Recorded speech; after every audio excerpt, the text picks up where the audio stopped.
로마서 9장 14절부터 24절 말씀입니다. 그러면 우리가 무엇이라고 말을 해야 하겠습니까? 하나님이 불공평하신 분이라는 말입니까? 그럴 수 없습니다. 하나님께서 모세에게 말씀하시기를 내가 긍휼히 여길 사람을 긍휼히 여기고 불쌍히 여길 사람을 불쌍히 여기겠다 하셨습니다. 그러므로 그것은 사람의 의지나 노력에 달려있는 것이 아니라 하나님의 자비에 달려있습니다. 그래서 성경에 바로를 두고 말씀하시기를 내가 이 일을 하려고 너를 세웠다.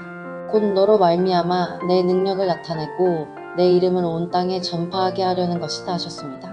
그러므로 하나님께서는 긍휼히 여기시고자 하는 사람을 긍휼히 여기시고 완악하게 하시고자 하는 사람을 완악하게 하십니다. 그러면 그대는 내게 이렇게 말할 것입니다. 그렇다면 어찌하여 하나님께서는 사람을 책망하시는가? 누가 하나님의 뜻을 거역할 수 있다는 말인가? 오 사람아, 그대가 무엇이기에 하나님께 감히 말대답을 합니까? 만들어진 것이 만드신 분에게 어찌하여 나를 이렇게 만들었습니까? 하고 말할 수 있습니까? 토기장이에게 흙한덩이를 둘로 나누어서 하나는 귀한데 쓸그릇을 만들고 하나는 천한데 쓸그릇을 만들 권리가 없겠습니까?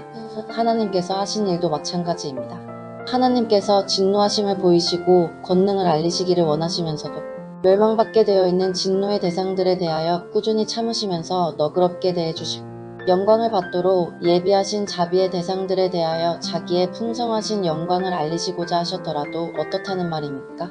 하나님께서는 우리를 부르시되 유대 사람 가운데서만이 아니라 이방 사람 가운데서도 부르셨습니다.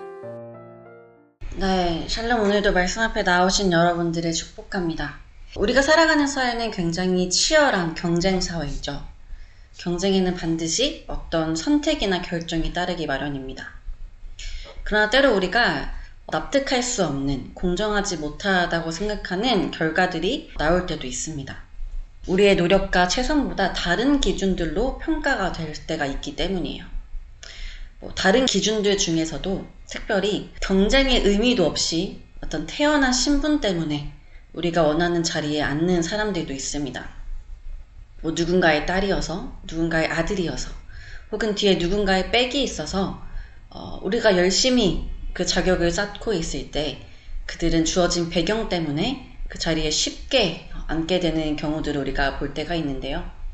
이런 모습을 볼 때 우리는 사회의 불공정함을 느끼고 또 그것에 대해서 분노를 표출하기도 합니다. 또 아무리 노력해도 소용없다는 좌절감을 느끼기도 하죠.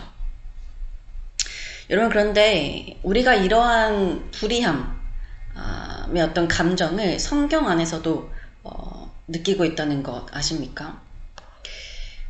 성경 안에서 이러한 이야기들이 등장합니다.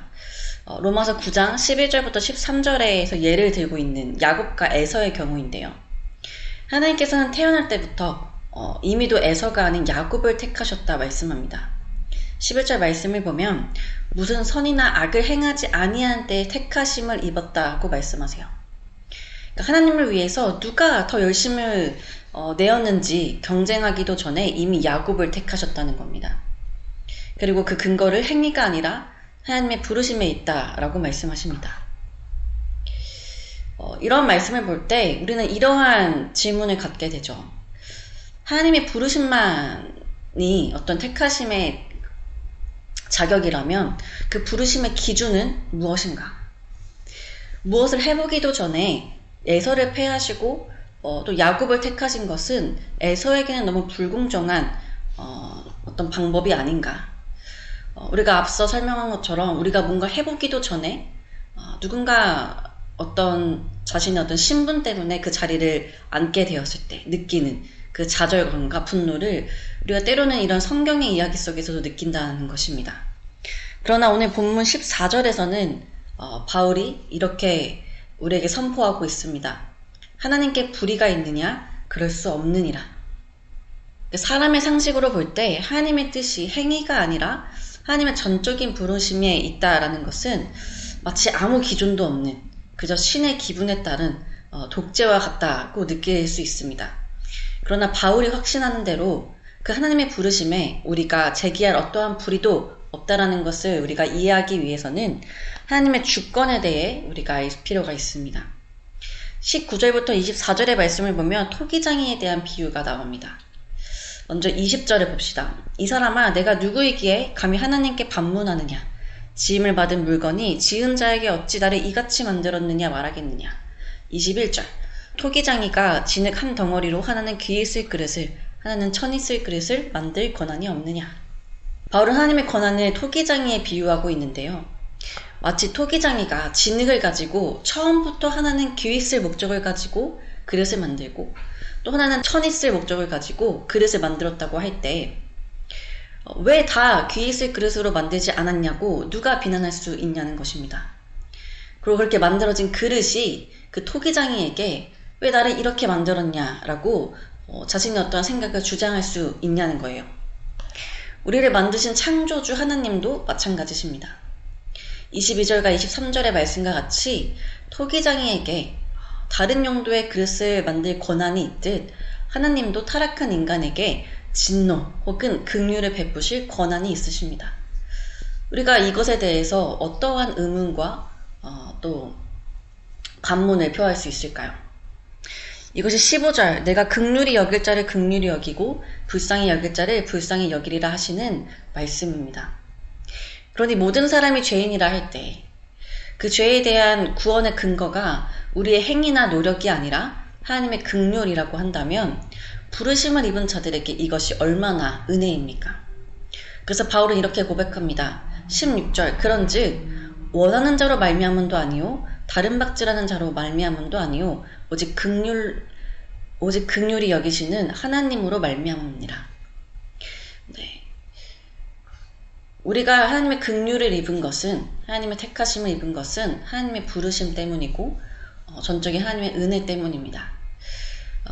사도 바울이 말하는 것처럼 그 안에 우리가 원함이 어떤 부르심의 조건이 된 것도 아니고 다른 박질하는 어떤 우리의 노력이나 열심이 그 부르심의 자격이 된 것도 아닙니다. 오직 하나님으로 말미암은 것이 우리가 얻은 부르심이라는 것이죠.